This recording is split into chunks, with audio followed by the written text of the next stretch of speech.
revisar algunos puntos en cuanto a lo que hemos revisado en la parte respiratoria, ¿no?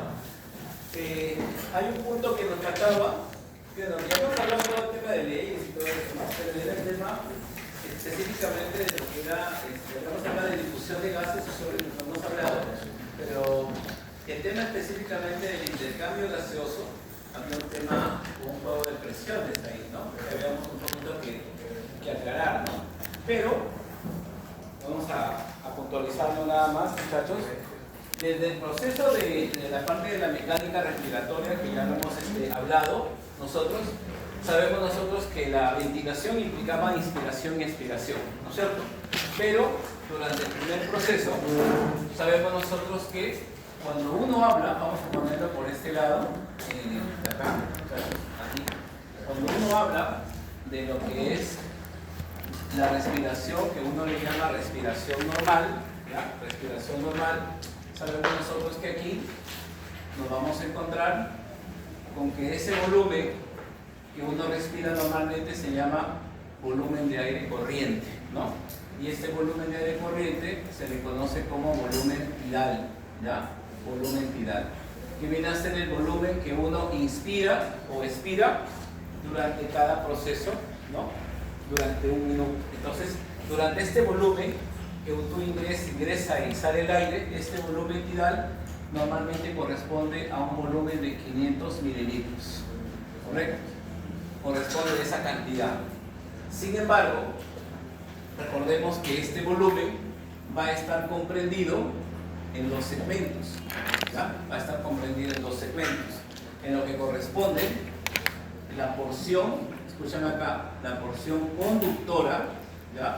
La porción conductora, que es lo que nosotros conocemos como la vía respiratoria, pero también vamos a ver que una parte de ellos va a ir obviamente a la porción respiratoria.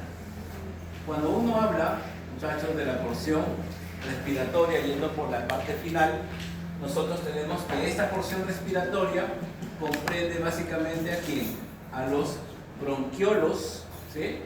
Bronquiolos respiratorios, ¿estamos de acuerdo? Los bronquiolos respiratorios, pero también vamos a encontrar acá a lo que vienen a ser los alveolos, ¿no? Alveolos, vamos a poner acá, perdón, para que se note atrás, acá, bronquiolos respiratorios, y lo que viene a ser los alveolos respiratorios, ¿no? Entonces, todo eso viene a ser la porción respiratoria. Pero la porción conductora viene desde lo que es fosas nasales hasta el bronquiolo terminal. Entonces ahí hay obviamente un espacio donde va a estar parte de este volumen tidal, pero como ya sabemos no entra intercambio gaseoso. Entonces toda esta región va a contener un volumen de aire, y de estos 500 mililitros, esta porción conductora va a tener 150 mililitros. Quiere decir entonces que si restamos, el resto de aire va a estar en la porción conductora, y que correspondería en este caso a 350 mililitros. Si nosotros lo llevamos a la parte porcentual, sabemos nosotros que si eso fuera el 100%, esto va a ser el 70%. Entonces el 70% del volumen de aire corriente entra directamente a intercambio gaseoso. Sin embargo, esto sería lo restante, ¿no? Hay un 30% de volumen que no va a entrar a este intercambio gaseoso. Entonces, este volumen, muchachos, este volumen que no entra, ¿correcto?, a intercambio gaseoso, ¿no?, que está en la porción conductora, a este volumen se le conoce como espacio muerto anatómico, ¿correcto? Espacio muerto anatómico. ¿Sí? Ahí está. Cuando una persona, un recién nacido, cuando esto es lo que sucede, ¿no? Cuando un recién nacido, hay problemas legales, o sea, nació ovitado. Recuerden que el concepto ovitado significa que nació muerto, ¿cierto? nació vitado o nació vivo y falleció durante, en este caso, el periodo del puerperio, ¿no? Entonces, para demostrar eso, porque pueden haber obviamente temas de esa naturaleza, existe un procedimiento, un tema de necropsia, donde se tiene que extraer, extirpar los pulmones, ¿no es cierto? Y se colocan en agua. Y si estos van a flotar, ¿qué significa? Que hay obviamente, o que respiró, ¿no? Que nació vivo, y obviamente después, ¿no? Entonces, la única manera es a través de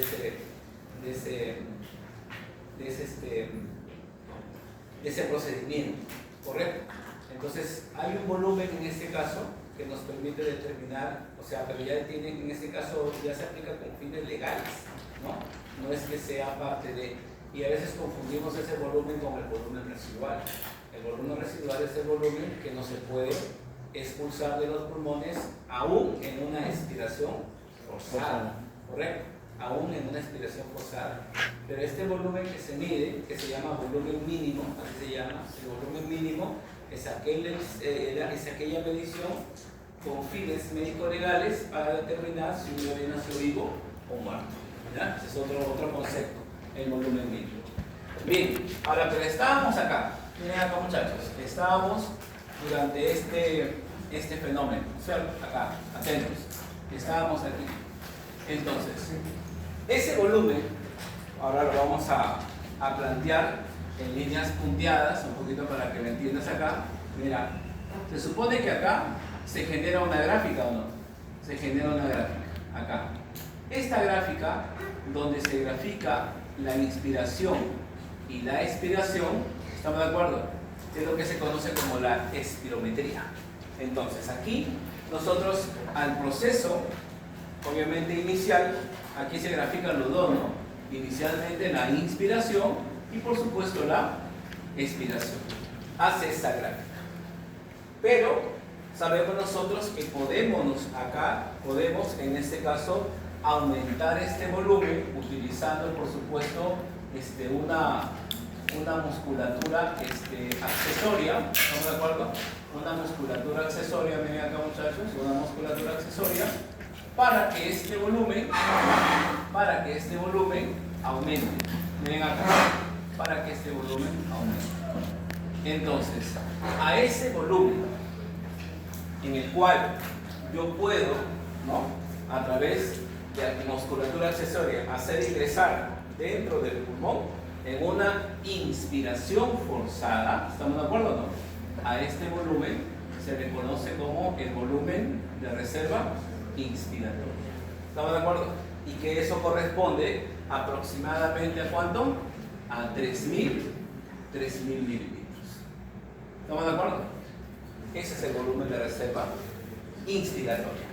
Ahora, la persona puede seguir en este caso respirando, inspirando y expirando normal, ¿ya? Inspirando normal, y ahora se le va a pedir que expire, ¿correcto? Que expire. Obviamente la expiración, recuerda que es un proceso, en este caso pasivo, pero la expiración normal. Pero en este caso, cuando es forzada, utilizas, ya sabes, mientras acá, ¿alguien se acuerda de eso? ¿Qué tipo de musculatura accesoria usábamos en el volumen de reserva inspiratoria? Torácica, ¿no es cierto? Músculos torácicos, ¿sí o no? Mientras que acá son los abdominales.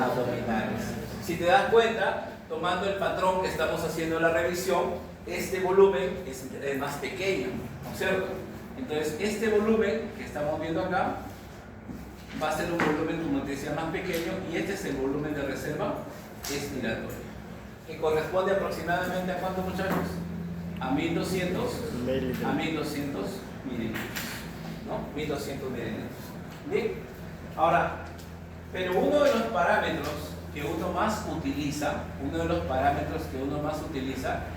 sobre todo para las personas, en este caso, que desarrollan alguna actividad física, sobre todo en este caso si son deportistas, ¿no? En los cuales se tiene que evaluar, tienen que tener una buena capacidad pulmonar. Entonces, un parámetro indirecto de evaluar esa capacidad pulmonar es cuando se le pide, miren acá muchachos, es cuando se le pide ahora que haga los dos eventos, ¿no? de manera simultánea en este caso. Entonces, se le va a pedir que tome aire, ¿estamos de acuerdo? Tome aire al máximo, ahí, tome aire al máximo, de esta manera, y que expulse también al máximo este volumen. ¿Correcto? Ahí. Entonces estamos haciendo los dos fenómenos, ¿no es cierto? Y aquí, por supuesto, como pueden ver, es una mezcla de volúmenes, porque acá participan los tres volúmenes: el de reserva inspiratoria, el de aire corriente y el de reserva expiratoria. Entonces, al utilizar los tres volúmenes, en este caso, recuerda que la suma de volúmenes ya tiene otra denominación. Eso de ahí, ¿cómo se denomina? Capacidad. ¿No es cierto? Recuerden que nosotros acá hablamos de volúmenes y de capacidades. Entonces, estos tres son normalmente usados en digamos, para evaluar, obviamente, la capacidad de un deportista. Esto es lo que se conoce como ¿qué? Capacidad vital. ¿Correcto? Esta es la capacidad vital, que es la suma de los tres, ¿no es cierto? Y que esto aproximadamente, si tú sumas, te va a dar ¿cuánto, muchachos? Sumando todo eso, te va a dar, perdón, acá hay un error, acá este es 1100, ¿no? Sí, el volumen de reserva expiratoria es 1100, y todo eso te va a dar aproximadamente ¿cuánto? 4600, ¿no es cierto? 4600 mililitros. Sin embargo, nos falta graficar que sobre esta base, miren acá, sobre esta base hay un volumen que no puede expulsarse de los pulmones, está en la base, ¿no es cierto? Esto de acá es lo que se conoce como el volumen residual, el volumen residual. Y que este volumen residual sí, obviamente representa 1200 mililitros. Entonces, si yo ya tengo acá mis cuatro volúmenes graficados: reserva inspiratoria, aire corriente, reserva expiratoria y volumen residual. Entonces, te dije que son cuatro capacidades, estamos viendo una, pero ¿cuáles son las otras cuatro capacidades? La primera es cuando tú sumas el de aire, el de reserva inspiratoria y el de aire corriente, ¿correcto? ¿Qué pasa cuando tú sumas los dos, ¿no? Los dos primeros. Entonces, a esto de acá se le conoce como capacidad inspiratoria, ¿correcto? Esa es la capacidad inspiratoria, que viene a ser en este caso la suma de esos dos volúmenes, ¿no es cierto? Que va a ser ¿cuánto? 3500 mililitros. Y la suma de las otras dos capacidades, que sería acá, mira, el de reserva expiratoria, ¿no? Reserva expiratoria y residual, a esto se le va a conocer con las siglas CFR. CFR, ¿qué significa? Capacidad funcional residual, ¿correcto? Capacidad funcional residual, y que va a ser ¿cuánto? 2300 mililitros. Ahí está. Pero nos falta una, ¿no? La última capacidad sería cuando tú sumas la totalidad, ¿no es cierto? La totalidad, es decir, sumando los cuatro volúmenes ahora, esto te va a dar CPT, capacidad pulmonar total, que en total va a ser ¿cuánto? 5800 mililitros. Pero yo le mencionaba a un grupo de ustedes que esta capacidad pulmonar tú lo puedes poner así, mira: volumen de reserva inspiratoria más volumen de aire corriente más volumen de reserva expiratoria más volumen residual, ¿no es cierto? Pero recuerda que estos tres, ¿cómo se conocen?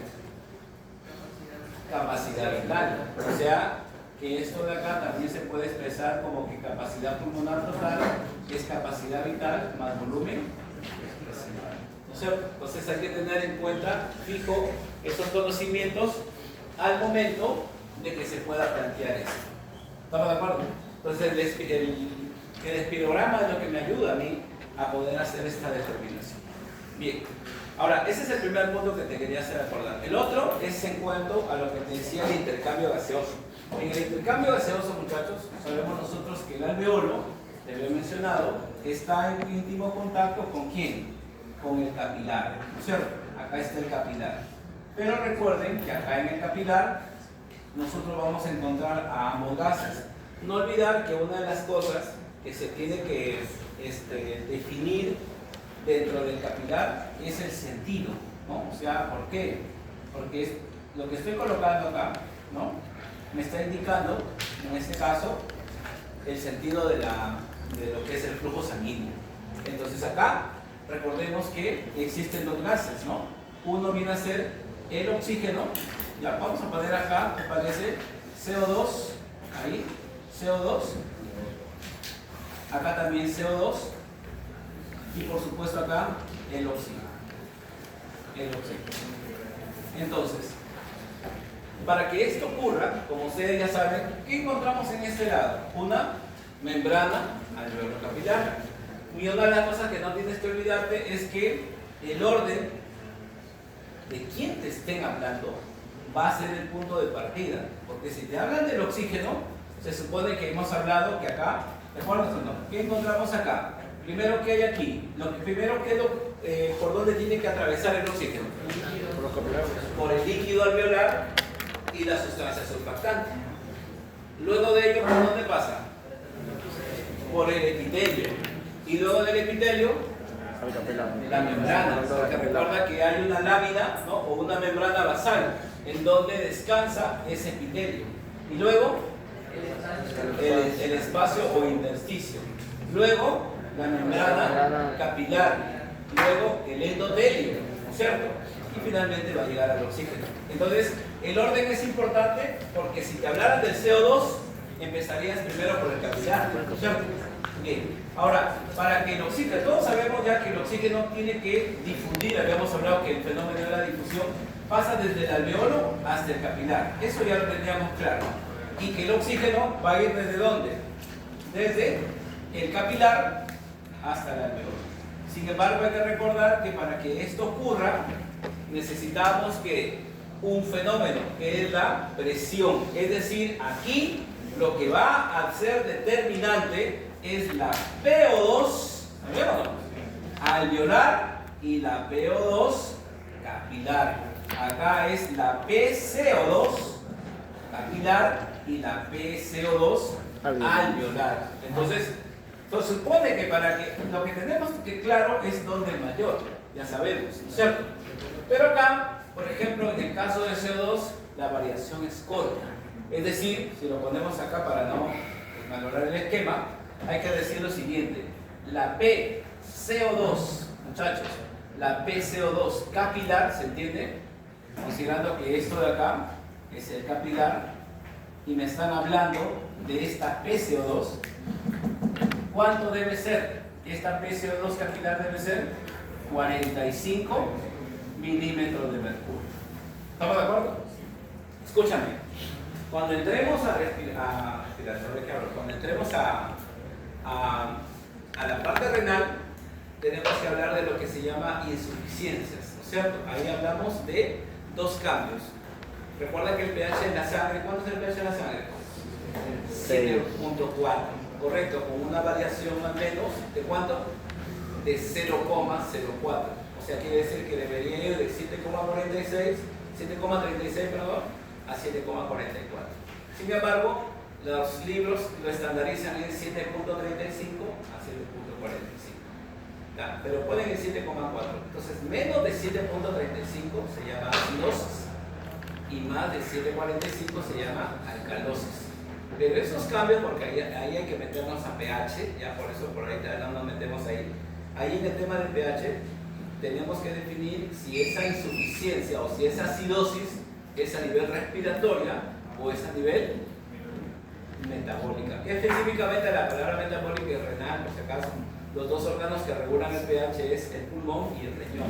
¿Sí? Pero cuando entremos al riñón es donde se aprecia ese fenómeno, ¿ya? Pero ahí es donde hablamos de un rango. Uno de los exámenes, porque ya ustedes con el tiempo, como van avanzando en la carrera, ¿no?, o como pacientes, sabemos que hay unos exámenes laboratoriales básicos, ¿no? Un examen de orina, una glucosa, un hemograma. Pero existe un examen, ¿ya?, que a veces solicitan a las personas, que se llama AGA, ¿correcto? Y el AGA es análisis de gases arteriales. Ahora, el AGA no se toma en sangre venosa. Su mismo nombre lo dice, ¿no? Análisis de gases arteriales. Tiene que ser sangre, en este caso, arterial.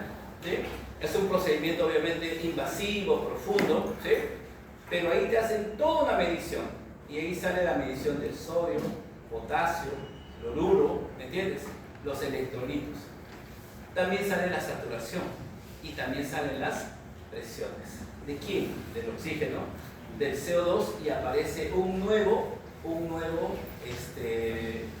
ion que se llama bicarbonato. El bicarbonato es el responsable o el que mide si es acidosis o alcalosis metabólica. Pero cuando es respiratoria es el CO2. Entonces nos van a preguntar cuáles son los valores de la presión del CO2. Aquí, de acuerdo a lo que estamos viendo, hacemos un corte tajante, ¿no? Tú dices, la presión debe ser 45.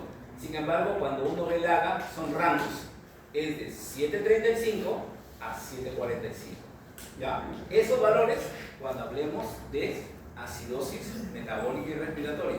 Ojo, pero cuando hablemos en este caso de intercambio gaseoso, solamente tomamos el valor de 7,45. ¿Estamos de acuerdo? Hacemos esa aclaración cuando llegamos a este momento.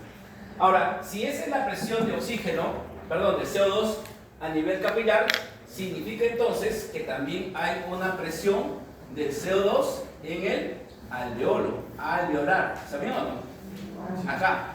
¿Cuánto va a ser? 40. Así es. 40 milímetros de mercurio. Es decir, como puedes ver, se necesita una ligera diferencia, porque si tú restas, ¿no es cierto? Recuerda que la difusión va de mayor presión a menor presión. Ese es el esquema. Pero mira, la diferencia es corta. ¿Estamos de acuerdo? Es corta nada más. Y lo que explica también que el CO2 tiene mayor afinidad, ¿no? Y se puede difundir con más facilidad. ¿Sí? Esa es de alguna manera las características. Ahora, ¿y por qué? Porque justamente el CO2, ¿estamos de acuerdo? Se caracteriza, ¿por qué? Porque acuérdense de algo, las membranas que van a atravesar, ¿de qué naturaleza son? Acuérdate de la parte de biología celular básica. ¿Cuál es la naturaleza de la membrana celular? ¿De qué está hecha? Fosfolípidos. Y los lípidos son sustancias apolares. Volvemos a esa bendita palabra que lo habíamos hablado en algún momento de la clase, apolares. Y el CO2 es apolar, por si acaso. La polaridad tiene que ver con la simetría. Entonces, el CO2 es apolar, por si acaso. Entonces, al ser dos moléculas apolares, significa entonces que tienen las mismas características. Y en este caso comparten afinidad, por eso tienen en este caso una mayor facilidad. ¿Sí? Ahora, en el caso del oxígeno, ahí viene un poco el cambio. Miren acá, la presión de oxígeno, primero vamos arriba, alveolar, correcto. Ahora, si ustedes han revisado, ahí viene el tema, porque tenemos que utilizar el tema de la fuente bibliográfica, ¿no? Si no, vamos a batearlo, ¿no? Entonces, como yo para estos capítulos estoy utilizando el Gannon, ¿ya? El Gannon define que la presión alveolar es de 102 milímetros de mercurio. Algunos libros lo pueden llevar hasta 105 milímetros de mercurio, ¿sí? Pero estamos utilizando y desagregar esa fuente para que no haya problemas después. 102 de acuerdo a lo que define el Gannon. ¿Y cuánto sería la presión, de oxígeno capilar? ¿Alguien se acuerda de eso o no? ¿Cuánto es? 40, así es, 40 milímetros de mercurio. Es decir, imaginémonos, muchachos, que sea 100 nada más.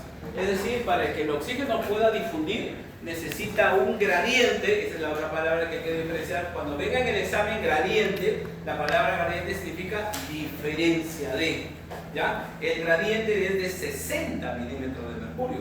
Es decir, necesita un gran gradiente para que pueda pasar. A pesar de ser la molécula, recordemos que el oxígeno no es el gas más importante del aire, apenas representa el 21%, o sea, el 21%. El gas más importante del aire es el nitrógeno, pero no entra en intercambio gaseoso, no es una molécula que pueda atravesar la membrana alveolar capilar. Puede ingresar, pero no forma parte de ese intercambio gaseoso. Así Así que tengan en cuenta eso. ¿Ya? Listo. Entonces, acá, en esta parte, recuerden que analizando esto, si yo ya tengo las presiones, ¿por qué una persona podría entrar a insuficiencia respiratoria? ¿Por qué podría entrar? Vamos, analiza.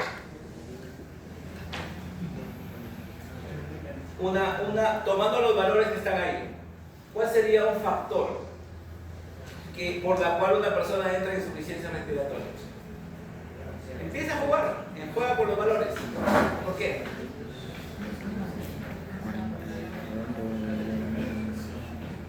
Ya, la presión que del oxígeno sea que menor a dónde. No, ¿en dónde? En el alveolo. O sea, que la presión sea menor en el alveolo. ¿Estamos de acuerdo? Ahora, ¿y dónde la presión en el alveolo es menor? Cuando una persona, ¿de dónde? De la universidad, vas a decir. De la costa, va hacia la altura. Lo habíamos hablado. A mayor altura, menor presión. Ahí empieza a ser, claro, no como dificultad respiratoria, pero hay un tema de Soroche y todo eso. ¿Está bien o no? Ahí tienes un ejemplo. Otro. Empieza a jugar. Juega.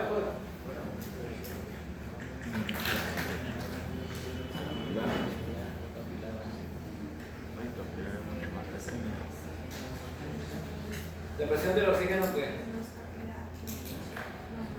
La presión de los oxígenos capilares no puede aumentar, ¿no? Difícil eso. La de la alveolar sí puede disminuir, ¿no es cierto? Ya, pero entonces juega con el otro. Sí, que juegas con el otro. Con el otro gas, o sea, con el CO2. Ya, ¿a dónde debería aumentar? A la membrana. En el alveolo. Claro, porque si estamos hablando que en el capilar no se modifica, ¿qué pasa si la presión del CO2 aumenta? ¿Sí o no? Se supone que acá es 45 y acá es 40. ¿Y si esta aumenta? Se cierra y ya no va a haber. Ya no va a haber intercambio, no va a haber, ¿correcto o no? Ya no se va a poder expulsar. ¿Eso en dónde ocurre? Una persona, por ejemplo, que esté en un incendio. ¿Sí? Claro, por todo ese humo, estamos de acuerdo que empiece a inhalar, aumente esa presión de CO2. ¿Sí? O que la persona empiece a hacer ¿qué? Una acidosis respiratoria. Y en acidosis esa presión aumenta y dificulta la respiración. Obviamente hay toda una serie, no lo vamos a hablar para no confundirnos, pero hay una serie de entidades patológicas que me llevan a hacer una insuficiencia respiratoria. ¿Sí? COVID, por ejemplo. Las personas entraron en insuficiencia respiratoria. ¿Pero por qué? Por la neumonía. Y alguien dirá, pero la neumonía, ¿dónde entra a tallar? ¿En el CO2? No. ¿En el O2? Tampoco. ¿En dónde entraba a tallar? Aquí entraba a tallar. ¿Qué es esto? ¿Qué es esto? Un dedo vas a decir. ¿Qué es esto? La membrana alveolar. Claro. La neumonía provoca obviamente un engrosamiento, porque hay un proceso inflamatorio y se dificulta la difusión de gases. ¿Sí? Pero obviamente, a diferencia de las neumonías, recuerden que las neumonías comunes, por así decirlo, que se les llama NAC, que significa neumonía adquirida en la comunidad, así se le llama, esas neumonías se pueden manejar con antibióticos. El COVID no. ¿Correcto? Porque es una neumonía viral, mientras que las otras son bacterianas. ¿Correcto? Entonces hay todo un tema para poder entender la fisiopatología de la enfermedad, tenemos que analizar justamente todo lo que hemos realizado hasta ahora. ¿Sí? Pero eran algunos puntos que les quería mencionar antes de poder pasar al tema de cardiovascular. ¿No? Bien, ya.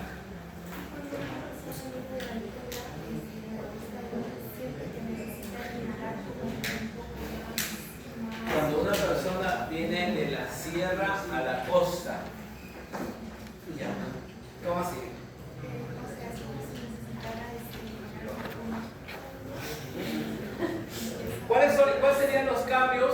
los cambios fisiológicos que se presentan en una persona que vive en la sierra respecto a la parte respiratoria. No, me refiero a los cambios que ya tiene ya. Hemos hablado, las personas que viven allá normalmente su adaptación es, por ejemplo, que tienen un corazón de un mayor tamaño. ¿Estamos de acuerdo? Hay una ligera cardiomegalia, un corazón más grande, no porque quieran más, ¿no? Sino porque el mismo proceso, y eso es importante en el momento de la historia clínica al solicitar una radiografía. Hay que ver justamente la procedencia de esta persona, porque podemos de repente asignar alguna patología cuando de repente es algo de adaptación al lugar nada más. ¿Ya? Pero alguien que viene de la costa, de la sierra, perdón, a la costa, normalmente no tiene ningún problema de este tipo de adaptación respiratoria, de repente digestiva sí, ¿no? Porque hay un tema de alimentación, ¿no? Distinta, ¿no? Pero respiratoria, pero uno de acá sí, pues, ¿no? Es distinto. Ya, muchachos, vamos a ver entonces el tema de cardiovascular. Y como siempre, primero tenemos que hacer un repaso de la parte anatómica. Entonces, como vamos a ver primero el corazón, hay que recordar que el corazón está localizado dentro del mediastino, ¿no es cierto? Pero ¿qué es el mediastino? El mediastino viene a ser un espacio, una cavidad. Este espacio está comprendido primero entre ambos pulmones, ¿correcto? Ahí está localizado, ese es el espacio. Pero cuando uno lo ve a lo que es el tórax en forma anteroposterior, uno se va a dar cuenta que arriba, ya, a nivel de lo que viene a ser la parte del esternón, Salud. ¿ya? Y las primeras costillas se encuentra la abertura torácica superior, arriba, ¿sí? Y abajo está el diafragma, como un detalle, que el diafragma no es homogéneo. El diafragma, como ya sabemos, tiene la forma de una cúpula, y esta cúpula, finalmente, acá, se va a insertar hasta T11 y T12, ¿no? Abajo, T11 y T12. Ahora, ojo, todo lo que nosotros estamos hablando acá es hablando de mediastino. Pero recuerden ustedes que el mediastino se divide. Hay un mediastino superior y hay un mediastino inferior. Y ese mediastino toma como límites en la parte anterior justamente el esternón. Tiene en la primera parte lo que se llama el manubrio y obviamente el puerto esternal. Y entre el manubrio y el puerto esternal se forma un ángulo, el ángulo de Glowis. Entonces, para poder hablar de los dos mediastinos, tenemos que trazar una línea imaginaria. El punto anterior es el ángulo de Glowis, pero el punto posterior es la vértebra T4, la torácica 4. Entonces se lanza, no sé si puedes ver ahí el número, acá, el número 4, trazas esa línea y por encima de esa línea hasta la abertura superior viene a ser el mediastino superior. Y debajo de esta línea, todo, y obviamente que ocupa el mayor tamaño, es el mediastino inferior. ¿Está bien? Ahora nos ubicamos en el mediastino inferior. Estando en el mediastino inferior, ese mediastino inferior se divide en tres: anterior, medio y posterior. Pero ¿quién es la estructura que va a delimitar? Porque supuestamente ahí no veo nada, ¿no? Es el corazón. El corazón va en medio, al centro. Por eso es que el corazón, cuando defines tú, es que se localiza ¿dónde? En el mediastino inferior y medio, ¿correcto? Porque pudo ser inferior anterior o pudo ser inferior posterior, pero es inferior medio. Entonces, en esta imagen lo podemos ubicar, ahí está, y el corazón está en la parte inferior. Obviamente ya sabemos que está envuelto en una cavidad, en un saco, ¿no? En este caso una serosa que se llama pericardio, ¿no? En esta bolsa, y delante del corazón el mediastino anterior, donde se va a localizar, por ejemplo, el tema del timo, ¿no? El timo, ¿no? O de repente algunos nervios, en este caso, o parte inclusive de lo que son las arterias mamarias. La parte posterior, el mediastino posterior es más amplio, que puede contener a la aorta descendente, al conducto torácico, a los nervios vagos, van a estar en esas regiones. Entonces, cada una de esas cavidades contiene, o sea, tiene un contenido, ¿correcto? Pero en este caso, hacemos la remembranza por el tema del corazón, por la localización del corazón. ¿Ya? Entonces ya sabemos en dónde se localiza el corazón. Bueno, esos son los contenidos, no estamos en esto, vamos avanzando. Y ahora vamos a esta configuración. Miren acá, muchachos. Algo para que no te plantees. Ahí, vamos a retroceder acá. Como sabemos, el corazón, estamos en la parte externa. El corazón descansa sobre el diafragma. ¿Estamos de acuerdo? Lo que indica entonces que tu corazón tiene caras, ¿no? O sea, ¿cuántas caras tiene tu corazón? ¿No? Varias, ¿no? Primero, donde descansa se llama la cara inferior, o también llamada diafragmática. ¿Estamos de acuerdo? Diafragmática. Pero también vamos a ver que existe una cara para cada pulmón. ¿Estamos de acuerdo? ¿No? Hay una pulmonar izquierda y hay una pulmonar derecha.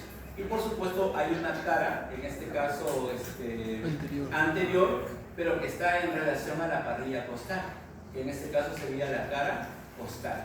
¿Estamos de acuerdo? La cara costal. Entonces hay 4 caras para el corazón. ¿Sí? Ahora, en el corazón una de las cosas que tenemos que aclarar, visto el corazón desde fuera, es que el corazón tiene unos surcos, ¿correcto? Unos surcos. Hay un surco perpendicular, en este caso, que va en el eje mayor, o sea, de arriba hacia abajo, y también hay un surco horizontal, en este caso horizontal o circular. Vamos a llamarle así circular. ¿Ya? Ahora, esos surcos van a determinar justamente las cavidades por fuera. Sabemos nosotros que el corazón tiene aurículas y ventrículos, ¿correcto? Pero desde el punto de vista externo, los surcos son los determinantes. Entonces, un poco para entenderlo de esta manera. Voy a dar tu celular. Eso quiere decir entonces que el corazón va a presentar un surco, ¿estamos de acuerdo? Perpendicular y un surco, en este caso, horizontal. Sobre estos surcos no están libres, porque en estos surcos van a haber ramas arteriales. Y las ramas van a seguir la trayectoria de ese surco. Y obviamente van a haber unas que van a estar acá también. ¿Sí? Y justamente, aquí viene el tema, justamente las que van a estar en este surco, ¿sí?, que es circular, a ese surco se le llama también coronario. Ahí viene este nombre. ¿Por qué? Porque hay que recordar que las arterias que irrigan al corazón se llaman las arterias coronarias, que son ramas de la aorta, ¿sí?, de esta aorta. En cambio, las que van a venir acá, ¿estamos de acuerdo?, son ramas de esas coronarias, ¿correcto? Hay una que va a venir acá, que se le llama, por ejemplo, bien fácil, ¿no?, la descendente anterior, ¿estamos de acuerdo? Y por atrás, la descendente posterior. Uno es rama de la izquierda, la anterior, y la otra es rama de la derecha, ¿no? Entonces, vamos dándole forma a ese corazón, pero tu corazón no tiene una forma definida, o sea, me refiero, tiene una orientación, porque tu corazón no está así, tampoco está así, sino que está ligeramente oblicuo, orientado a la izquierda. Esa parte izquierda, en donde termina, se llama ápex, la punta del corazón, el ápex. Y este ápex, ¿no?, justamente une a todos los surcos. Interesante, ¿no? O sea, acá se une el descendente anterior y el descendente posterior a nivel del ápex. ¿Estamos de acuerdo? Y al unirse forman un surco en forma de cruz. Se llama surco cruciforme, que se va a encontrar. Pero ese es más anatomía, estamos solamente dándote unas pinceladas de eso de ahí, ¿ya? Ahora, el corazón, muchachos, sabiendo que tiene una forma oblicua, ¿no?, y que tiene una serie de surcos, vamos a ver entonces que esos surcos van a ser, digamos, asimétricos. Quiere decir entonces lo siguiente. A ver, te acabo de decir que este corazón presenta un surco, ¿no? Ya saben que se llama coronario, ¿no? Pero alguien dirá que, ¿y está a la mitad? No está a la mitad, está más arriba. ¿Estamos de acuerdo? Está más arriba. Lo que indica entonces que esta parte superior hacia abajo son los ventrículos, son grandes, totalmente diferentes a las aurículas, que son más pequeñas. ¿Estamos de acuerdo? Son más pequeñas. Pero como tu corazón tiene esta forma, o sea, está inclinado, date cuenta, este era el anterior y este era el posterior, ¿o no? pero como el posterior está casi echadito ahí, ¿no? Casi echado, termina siendo que es donde descansa el corazón. O sea, la parte posterior en realidad viene a ser que la cara diafragmática, la cara donde descansa el corazón. ¿Estamos de acuerdo? Mientras que, ¿qué eran acá? Ventrículos. ¿Y qué estaban acá? Aurículas. Pero las aurículas están atrás. O sea que las aurículas van a hacer que la cara posterior. ¿Correcto? Van a ir hacia atrás. O sea, hay que, tu corazón es así de complejo, ¿sí? ¿No? Entonces hay que ir entendiendo la forma que tiene este corazón, ¿no? Muy particular. Todo esto en la parte, como te decía, externa. Ahora, tu corazón se orienta ¿a dónde? Hacia acá, hacia tu izquierda. Lo que quiere decir entonces que, como el pulmón presenta un parénquima que es más o menos suave, va a moldear a este pulmón. Entonces el pulmón izquierdo va a tener una escotadura, ¿sí? Obviamente donde aloja a la punta del corazón. Eso se llama la incisura cardíaca. ¿Ya? La incisura cardíaca es de alguna manera una parte del pulmón, ¿correcto? Del pulmón que aloja en este caso a la parte izquierda del corazón. ¿Ya? Entonces, son algunas características que revisamos en esta parte. No estamos en anatomía, pero vamos acá. Seguimos. Por ejemplo, ahí podemos ver, muchachos, eso de ahí es la cara diafragmática, o sea, la parte inferior. Que como puedes ver tú, desde abajo, lo estamos mirando, aquí estamos viendo la presencia de este surco, ¿no? Este surco donde te dije yo, hacia abajo, ¿estamos de acuerdo o no? Vendría a estar el descendente posterior, ¿o no? Posterior. Y por lo tanto, aquí vamos a encontrar una de las ramas de esas coronarias. También vamos a encontrar la parte baja está en relación con quién? Con la vena cava inferior, ¿no? Porque es la parte baja que está en este caso. ¿Ya? Y por supuesto, esto de acá son formaciones adiposas que obviamente el corazón tiene dentro de su estructura. ¿Ya? Entonces, eso de ahí, las caras, cada una de ellas tiene sus relaciones y todo eso, por supuesto. Por ejemplo, esta es otra vista, una vista lateral, en donde acá ya podemos ver, por supuesto, las estructuras vasculares, en este caso la aorta, ¿no? Recuerda que la pulmonar, ahí uno es el tronco de la pulmonar, pero también hay la división izquierda, en este caso izquierda-derecha, la cava superior, la cava inferior, esta sería la cara diafragmática, y esta sería una cara pulmonar, ¿no es cierto? Cara pulmonar en este caso, ¿ya? Entonces, tiene diferentes caras, ¿ya? Este corazón. Ahora, los bordes son aparentemente los ángulos, pero los bordes unen caras, unen caras. Cada cara, al unirse, forma un borde respectivo. Y eso es lo que te decía, la base hacia atrás y el ápex hacia adelante. Un detalle, cuando uno evalúa, cuando uno hace una evaluación acerca del corazón, hay que recordar que una de las cosas que se evalúa es si tú estás sospechando, ¿no? En este caso, o quieres saber que el corazón, acuérdense que acá es una evaluación clínica, ¿no? Porque ahora, lo que hacen ahora es, ¿no? Ecografía, así cualquiera lo sabe, ¿no? Pero si tú quieres saber clínicamente si una persona tiene su corazón dentro del tamaño normal, dentro de los valores normales, entonces, ¿qué es lo que tienes que identificar para saber que el corazón está dentro del tamaño normal? El choque de punta. Quiere decir entonces que nosotros tenemos que buscar con los dedos, ¿no? Medio, índice, justamente en los espacios intercostales, ¿correcto? ¿Cuál espacio intercostal? Obviamente tú primero tomas la clavícula, ¿sí? Izquierda. Luego buscas el punto medio. Se llama línea medio clavicular. Y luego trazas una perpendicular hacia abajo. Desde debajo de la clavícula empiezas a contar los espacios intercostales.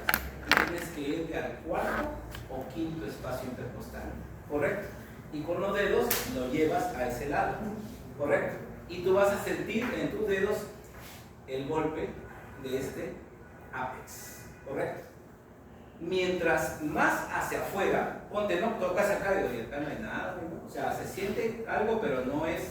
Entonces ponte que el latido lo escuches acá, o sea, más lateral. Mientras más lateral, ¿qué? Más grande el corazón. Es ahí donde tú colocas, ¿no? choque de punta, obviamente tú, cuando tú vas a hacer una evaluación, tú ya tienes que saber, ¿ya? Eso es una cosa que uno tiene que saber, cuánto mide, en este caso dos cosas, el ancho de tu dedo y el diámetro de tu dedo. Cuando tú vayas a entrar a ginecología, cuando te digan, oye, a ver, evalúa la gestante, ya, ¿en cuánto de dilatación está? No sabes ni siquiera eso, entonces, para saber si 1 centímetro, 2 centímetros, ¿cómo no es eso? Bien, bien, con tiempo se mide. Ahora, y acá lo mismo, o sea, oye, pero ¿por qué te está mandando a sacar una radiografía? No está con tos, no está con, no, para ver si tu corazón está grande, pero que sí nada más, no. O sea, acá trazaste la línea media y pusiste, ¿no? Por ejemplo, asumiendo que todo esto va a 1.5 centímetros, ¿no? 1.5. Y está ahí, ¿no? Dice, no, está 2 a 3 centímetros, ¿o no? Entonces, choque de punta a 3 centímetros, ¿estamos de acuerdo? Fuera de la línea medio clavicular. Entonces eso explica por qué le estás pidiendo una radiografía. Estás pidiendo descartar una cardiomegalia. ¿Correcto? Pero ha sido por esa explicación. Si está en la línea medio clavicular o hacia adentro, no hay problema. ¿Correcto? Está dentro de los valores normales. Pero si está por fuera, entonces esa es la forma de poder ubicar. Por eso te estaba mencionando acá, entre el cuarto y quinto espacio intercostal izquierdo. Y alguien dirá que ¿puedo encontrar a la derecha? ¿Y qué pasa si tu corazón está a la derecha? ¿Cómo se llama eso? Descorazonado. No. ¿Cómo se llama? Dextrocardia. ¿Ya? Ahora, a encontrar destrocardias aisladas es recontra raro. No estoy hablando de encontrado, ¿no? Hay personas sin corazón, eso es súper encontrado. Pero que lo tengan hacia el lado, al lado derecho, bravo, ¿no? O sea, ahora alguien dirá, pero hay la transposición de órganos, ¿no? Habrán escuchado este tema patológico, ¿no? Donde todo está alterado. Pero eso es incompatible con la vida, pues, ¿no? O sea, no, o sea, a eso me refiero. Alguien vivo con destrocardia, pero la literatura dice que sí hay. O sea, hay casos de personas con destrocardia, ¿no? Y que pueden hacer, pero es bien raro encontrar esa situación, ¿ya? Y acá estaba lo que te mencionaba, ¿no? ¿Te acuerdas que te había mencionado? Este surco, ¿no? Donde se une el interventricular posterior con el coronario, ¿no? Y forman el surco cruciforme, ¿no? Porque obviamente son perpendiculares entre sí y forman ese encuentro. La base, bueno, ya lo conoces eso, y por supuesto la vascularización, ¿no? Esa es la casi importante para el tema ya de lo que es vasos sanguíneos, es decir, en el corazón nosotros vamos a encontrar que la aorta, ¿no? Recuerda que cuando la aorta nace, ¿qué es lo que ocurre, muchachos? La aorta nace, va a pasar esto, ¿no? Miren acá. Aquí, en el lado izquierdo, acá es el lado izquierdo, la aorta va justamente a hacer primero esta parte oblicua, ¿sí? Y en esta parte hay unas dilataciones delgadas que justamente se llaman los senos de Valsalva. Y en esos senos de Valsalva, aquí se van a originar las dos arterias coronarias. Entonces acá aparece la arteria coronaria derecha y la arteria coronaria izquierda. ¿Estamos de acuerdo? Cada una de ellas tiene su territorio. Cada una tiene un territorio, ¿sí?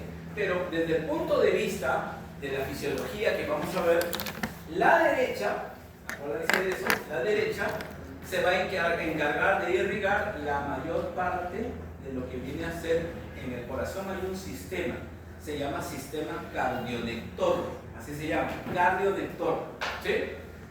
Este sistema cardionector está formando justamente los famosos nodos.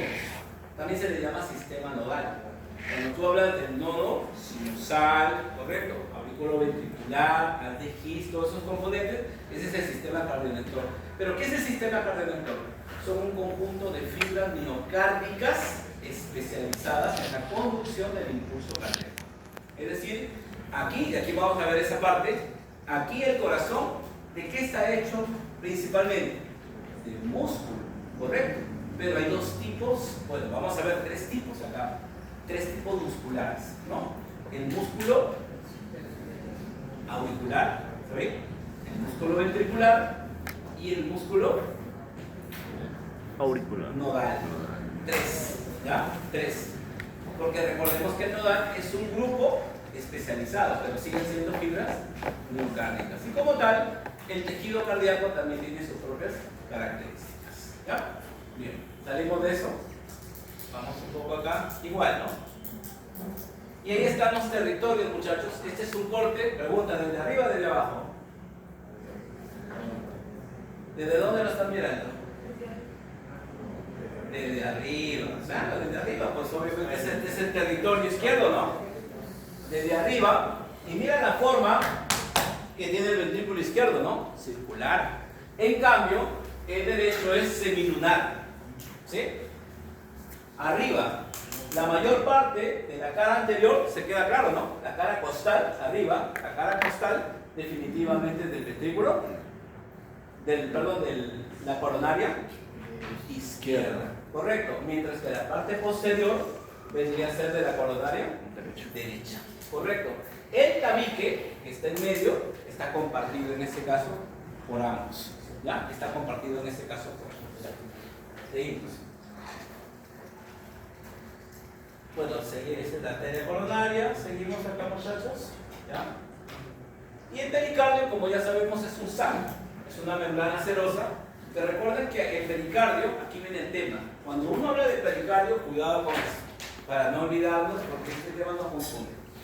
El más externo se llama pericardio fibroso, que viene a ser el que evita la sobredistensión. Recuerden algo, así lo mismo que ocurre, lo mismo que pasa con el músculo esquelético, que la persona, un deportista, ¿no?, que está en plena actividad, a veces no controla la actividad y se puede desgarrar. Alguien dirá, pero que no hay un aviso, dolor y todo eso, es que es parte justamente de ese estrés deportivo.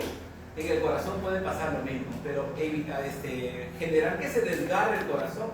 Para eso existe justamente el pericardio fibroso. Ojo, ahora ese es el fibroso, pero el otro pericardio, que es más interno, se llama seroso. Y el seroso tiene dos hojas, una hoja visceral y una hoja parietal. ¿Estamos de acuerdo? ¿Qué hay entre ambas hojas? Un líquido pericardio. ¿Estamos de acuerdo? Líquido pericardio. Pero no olvidar algo, te hablé de dos hojas, visceral y parietal. La visceral es la que está en contacto con ¿quién? Con el corazón. Y a esa hoja visceral, ¿correcto?, se le llama epicardio. Cuando aquí te pregunten cuáles son las capas del corazón, ¿correcto?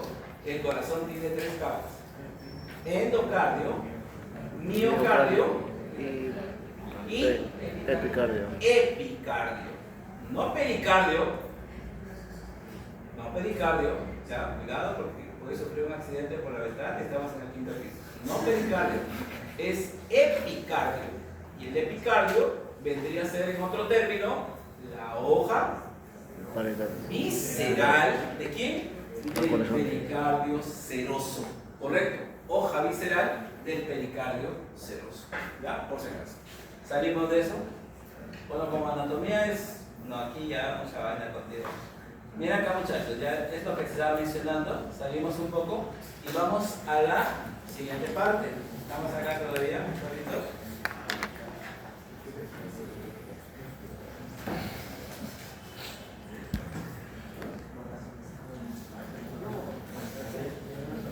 Entramos acá, miren acá, muchachos, a la parte interna. Bueno, como pueden ver entonces, ahora si seguimos en el corte, estamos haciendo un recordaris, y para los que no han llegado, en el corazón, muchachos, cuando hacemos este corte podemos ver que el corazón presenta cuatro cavidades, ¿no? Las aurículas, los ventrículos, y entre ellos el tabique. Pero este tabique, miren acá, se caracteriza ¿por qué? Primero porque en la parte auricular es bastante delgado, ¿sí? Bastante delgado. Este tabique, para decirlo de otra manera, se divide en tres. Hay un tabique interauricular, interventricular y el interauriculoventricular. que es obviamente un segmento triangular, pequeño. ¿Estamos de acuerdo? ¿Sí? Pequeño. ¿Sí? Si te das cuenta, hacia la base se amplía, aumenta casi 10 veces, casi 10 veces. Por eso es que a nivel del ápex es justamente el que tiene el mayor grosor. Ahora, este tabique, que obviamente debería separar a ambos lados del corazón, por eso a veces se habla de corazón izquierdo y derecho, en la etapa fetal presenta una comunicación. Aquí, lo que se llama el agujero oval o también el agujero de Botay. Y hay que recordar que en la etapa fetal la presión en el lado derecho es mayor que en el izquierdo, cosa que en el adulto se invierte. No olvidar, en el adulto es mayor en el izquierdo, pero acá es en el lado derecho. ¿Y por qué es mayor en el derecho? Porque, vamos adelantando un poco ya, calentando en fisiología, porque durante la etapa fetal, ¿estamos de acuerdo? ¿Por dónde llegan los nutrientes y el oxígeno? ¿Cómo llegan esos nutrientes al feto? Por medio de la placenta. Por la placenta, ya sí, pero ¿por qué vaso? Por la arteria, la vena umbilical. Por la vena umbilical. ¿Y a dónde llega la vena umbilical? ¿A dónde llega la vena umbilical? ¿A qué parte? Al feto, vas a decir. ¿A qué parte? Va a llegar a la vena cava inferior. ¿Y la vena cava inferior dónde desemboca? En la aurícula derecha. Entonces toda esa presión, correcto, que viene desde la madre a través de la vena umbilical, llega a la vena cava inferior y llega a la aurícula derecha. Por eso es que las presiones en el lado derecho son mayores. Ahora escúchame. Y alguien dirá, ¿por qué tiene que haber una comunicación? Pero lo vamos a ver más adelante. Porque recuerden que dentro de lo que es el circuito, dentro de lo que es el circuito de la sangre, hay una parte donde la sangre va a ir ¿a dónde? Al pulmón. ¿Sí o no? Va al pulmón. Pero la pregunta es, a nivel fetal, intraútero, ¿podrá ir la sangre al pulmón o no? ¿O para qué iría al pulmón? ¿Estamos de acuerdo? No hay oxígeno ahí. ¿Estamos de acuerdo? No hay oxígeno. Entonces, recuerden que la finalidad de la circulación, ¿cuál es? Llevar el oxígeno a la aorta. Porque la aorta es la que se encarga de llevar a todos los tejidos. Esa es la finalidad. Entonces, si yo ya tengo ¿por dónde llegaba el oxígeno? Por la vena umbilical. Ya la sangre está oxigenada. ¿Correcto? Entonces yo tengo que acortar ese recorrido. Y la idea es que si yo estoy en la derecha, porque esta es la aurícula derecha, ¿no? Pase a la izquierda. ¿Y de la aurícula izquierda dónde pasa? Al ventrículo izquierdo. ¿Y quién sale del ventrículo izquierdo? La aorta. ¿Correcto? Por eso hago un cortocircuito para poder hacer justamente este recorrido. Bueno, seguimos. Ahora, dentro de este corte podemos ver, además de la diferencia del tamaño, del calibre, de lo que es el tabique, también hay que recordar que en este pequeño segmento, ¿estamos de acuerdo o no? Por este pequeño segmento vamos a encontrar la presencia de el haz de His. El haz de His pasa por ese segmento, por eso cumple con importancia. Ahora, el haz de His, no olvidar que es parte de quién? Del sistema nodal. Muchachos, lo otro, el espesor. El derecho, comparado con el izquierdo, tiene diferencias, ¿no? De ahí que la presión acá sea mayor. Y uno de los elementos que me va a originar mayor presión sea, obviamente, el calibre del espesor de la pared del ventrículo izquierdo. Y además, por supuesto, la presencia de las válvulas, ¿no es cierto? Que son las válvulas auriculo-ventriculares. Ya sabes que al lado derecho se caracteriza porque tiene 3 válvulas, por eso se llama tricúspide, y a la derecha son 2 válvulas, ¿no? Bicúspide, no es bivalvar, ¿no? Y la otra es trivalvar. Bueno, seguimos. Ahí también, en ese corte ya lo hemos visto, ¿no? La diferencia de los diámetros y las formas de ambos ventrículos, ¿correcto? Ahí está lo que te estaba mencionando, ¿no? Que acá, en esta parte del tabique, ¿no? Inicial, aquí vamos a encontrar una porción que se llama membranosa, por donde va a pasar justamente este Arne-Gis, que es parte del sistema nodal, ¿no? Del sistema nodal. Pasamos, muchachos, salimos de ahí, eso no quiere ver tú, ¿ya?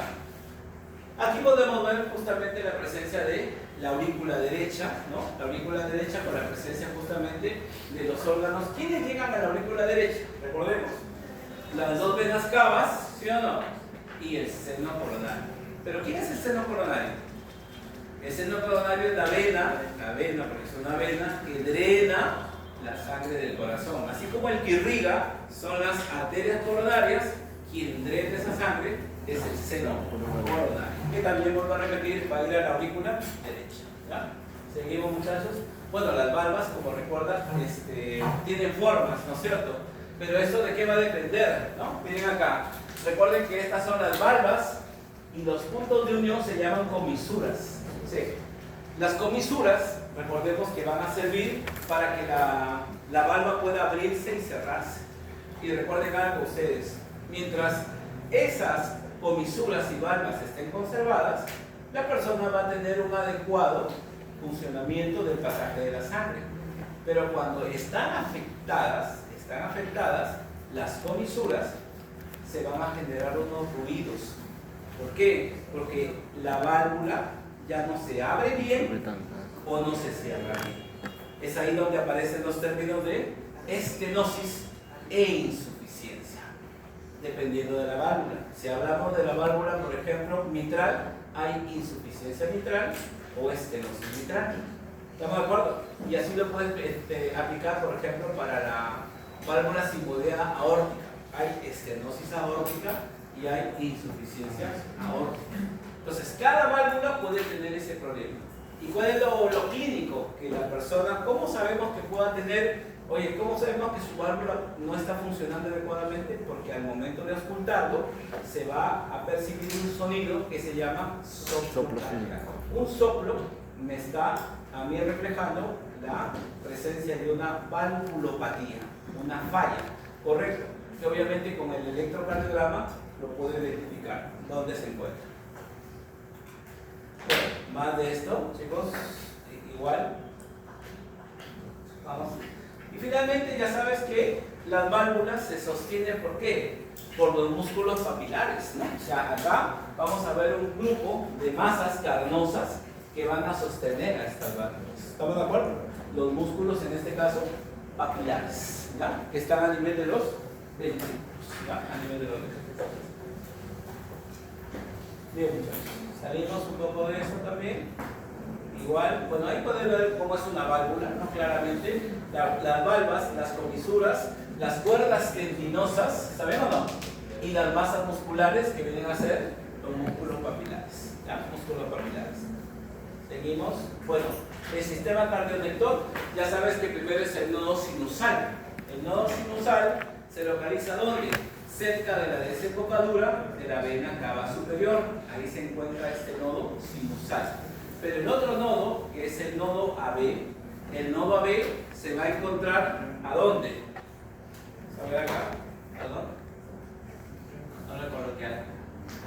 Bueno, aquí podemos ver el corazón, ¿no? Y recuerdan ustedes que acá está la parte que divide, ¿no? Esta es la aurícula, este es el ventrículo. Y aquí, por supuesto, recuerden que estamos en el lado derecho, porque si el vena cava inferior es aurícula derecha. Entonces, aquí vamos a ver que existe un área, esa es una pregunta clásica de examen, un área donde se encuentra el siguiente nodo, lo que se llama el triángulo de Koch. Triángulo de Koch tiene límites, ¿correcto? ¿Quiénes van a estar ahí? La valva septal, ¿de quién? De la tricúspide. También va a estar el seno coronario y, por supuesto, un tendón. El tendón de Todar. Así es. Entonces, esos son los límites de ese triángulo. Y en el centro está la válvula, el nodo aurículo ventricular. Nodo aurículo ventricular. Luego ya viene el haz de His, sus dos ramas, y finalmente las fibras de Purkinje. Las fibras de Purkinje, ¿no? Que van a estar ahí. Bueno, la vascularización ya lo habíamos hablado, por eso te decía que la mayor parte, como puedes ver ahí, la mayor parte está dada por la arteria coronaria derecha, ¿no? Funcionalmente, para esta parte del sistema nodal es importante definir. Mira, el nodo sinusal, el nodo AB, el fascículo AB, todo eso está dado por la derecha. Mientras que las ramas, recuerda que el haz de His, o sea, se le llama haz de His al fascículo, pero este haz se divide en dos ramas, izquierda y derecha. A esas ramas es la que se está refiriendo, y esa justamente es por la izquierda. Pero la mayor parte de todo ese sistema está dada por la derecha. ¿Ya? No hay que olvidarlo eso de ahí. Bueno, igual vamos saliendo, muchachos, de esto de acá, y ahora sí, después de esa breve introducción, muchachos, vamos ahora a la fisiología cardíaca. Bien, déjame tomar agua. ¿Qué hora es?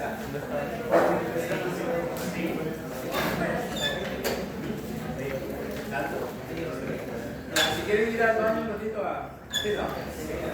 Para poder entrar a la fisiología.